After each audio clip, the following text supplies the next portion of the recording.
अमरावती मतदारसंघात राष्ट्रवादी काँग्रेस पक्षाच्या सुलभाताई खोडके ह्या विजयी झाल्या।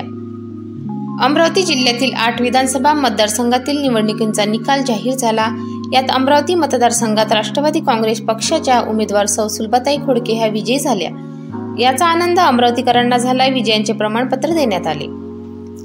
Doctor Sunil Panjabrao Deshmukh Indian national Congress 54,674 विजयी उमेदवार सौ सुलभाताई खोडके नॅशनॅलिटी काँग्रेस पार्टी यांना 60,087 मते मिळाली, तर doctor Sunil Panjabrao Deshmukh Indian national काँग्रेसचे 54,674 मते घेऊन पराभूत झाले। यावेळी मतमोजणी निरीक्षक सौरभ स्वामी, अमरावती निवडणूक निर्णय अधिकारी तथा उपविभागीय अधिकारी अनिल भटकर यांनी सौ सुलभाताई खोडके यांना प्रमाणपत्र बहाल करून त्यांच्या विजयाबद्दल अभिनंदन केले। यावेळी सहाय्यक निवडणूक निर्णय अधिकारी विजय लोखंडे, तहसीलदार रुपेश खंडारे उपस्थित होते। विजयी झाल्यानंतर माध्यमांशी बोलताना नवनिर्वाचित आमदार सौ सुलभाताई खोडके यांनी दिल्या प्रतिक्रिया। विजयी झाल्या, काय प्रतिक्रिया?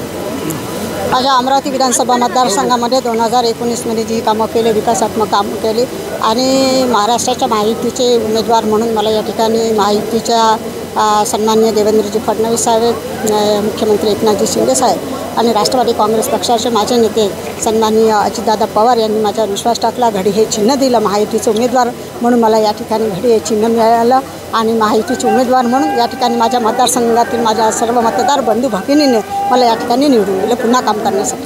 ताई, तुम्ही निवडून येणार होते, तुम्हाला शाश्वत होती? कारण की 100% होती, लीड कमी झाला, ठीक आहे। त्याच्यामध्ये काय झालं, अमरावती विधानसभा मतदारसंघ मताचं काय झालं हे तुम्ही सगळेजण जाणताय। त्याच्यामुळे पण 100% मी निवडून येणार हे मला आधीच माहीत होतं। मी मेहनत केली, लोकांनी आशीर्वाद दिला।